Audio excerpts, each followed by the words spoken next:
Absent ang Pangulo? Kaya may mga nagtatanong, malala na ba?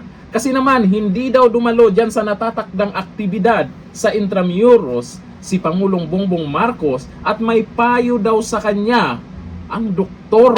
Naku, anyari na. Nabalitaan natin, ang sabi daw ay diverticulitis. Kung tama ako sa pag-pronounce ko nito. Pero pinaliwanag po yan ni Dr. Mata kung ano po yung klaseng sakit na yan. Eto, panuorin muna natin. Isang magaling na doktor kung anong meron sa sakit na yan. Ito ang video. Ito ngang sakit na nararamdaman nga ng ating Pangulong Bongbong Marcos Jr. Kamakailan, isinugod siya sa ospital dahil nakaramdam po siya ng discomfort. Sa nga nitong tinatawag na diverticulitis. Yan. Ano ba itong diverticulitis, Doc, sa simpleng paliwanag po?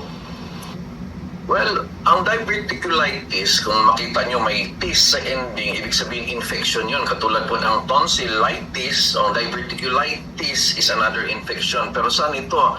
Diyan po yan sa large intestine. So bakit nagkakaroon ng ganyan? Nagsisimula kasi yan as parang outpouching ng ating malaking bituka o yung colon. Dahil possible na kulang sa fiber ang kinakain, kulang sa ehersisyo, medyo tumatanda na din, and then pwedeng constipated din. So ang ending nun, tumataas yung pressure doon sa large intestine, kaya nagkakaroon ng paglalabas ng bulsa or outpouching doon sa large intestine. Ngayon, pag merong infection doon sa pouches na yun, parang mga bulsa na yun, yun na yung tinatawag nating diverticulitis. Kung wala pang infection, ang tawag doon ay diverticulosis. Kung may infection na ay diverticulitis. So, more on infection po siya ng malaking bituka. Opo, binanggit po ng Pangulo, nabanggit nyo yung kanina dahil sa pagtanda, no? Bukod dyan, ay karaniwan daw po sa mga taong may stress, o stress po, Doc, paano ho yung nakaka-apekto?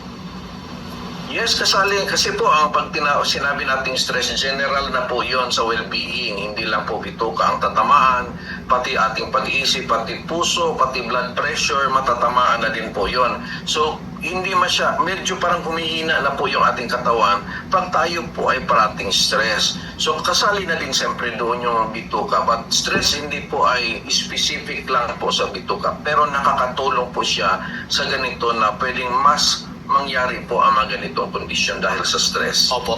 Namamana ho ba itong diverticulitis o mas malaki pa rin yung papel ng lifestyle at yung pagkain, Doc? Regarding sa diverticulitis, dahil ito ay sa inasabi nating infection, hindi talaga siya totally namamana. It's more on na nahulog po talaga ito sa lifestyle, sa ating mga eating habits, sa lack of exercise. Yes, katulad na din po ang stress.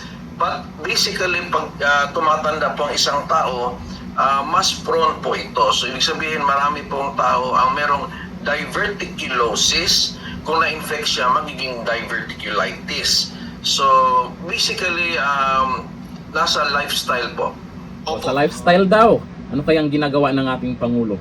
Ay, masyado daw masipag eh. O eto, sa balita ngayon, kung bakit po hindi nakadalo ang Pangulo sa nakatakdang aktibidad at sino yung pinapunta na lang doon.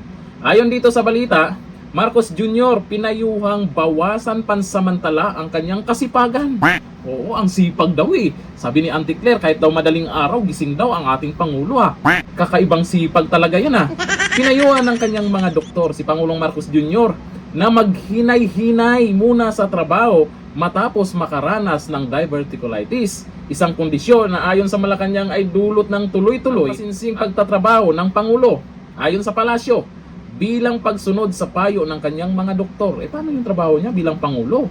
Pag hindi na kaya, andyan naman si VP Sara.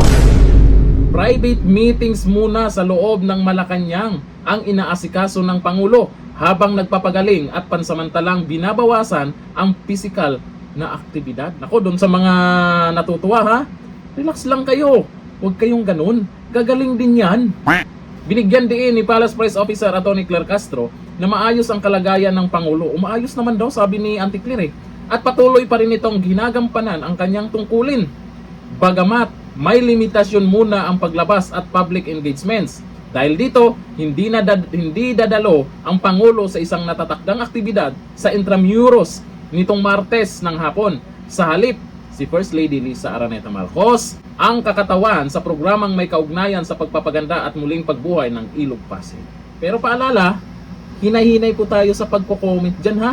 Kasi karamihan ng nagko-comment, kaya nga napapansinan ni Auntie Claire yung mga nagko-comment dyan, natutuwa pa raw eh. O ayon dito sa kay Chuck Cabardo, o dito basa tayo ng comment kung ano yung maging reaction nila dyan. Akala ko bawasan ang pag-inom ng coke. Ano ba klaseng coke yan?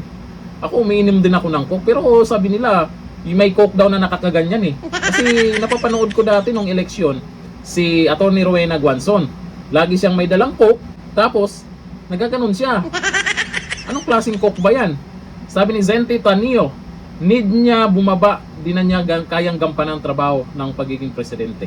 Sabi ni Alma Somoha, saang banda masipag si Marcos? Oo, masipag daw. Masipag daw, pansamantala daw munang bawas-bawasan. No, apayo daw ng doktor yun eh. Yung pagiging masipag niya, bawasan. Ang resulta, absent sa isang nakatakdang aktibidad. At mayroon pa bang ibang ganap na dapat nandyan ang Pangulo tapos hindi siya makapunta? Nako, mahirap yan, di ba? Hanggang dito na lang. Thank you. Bye-bye.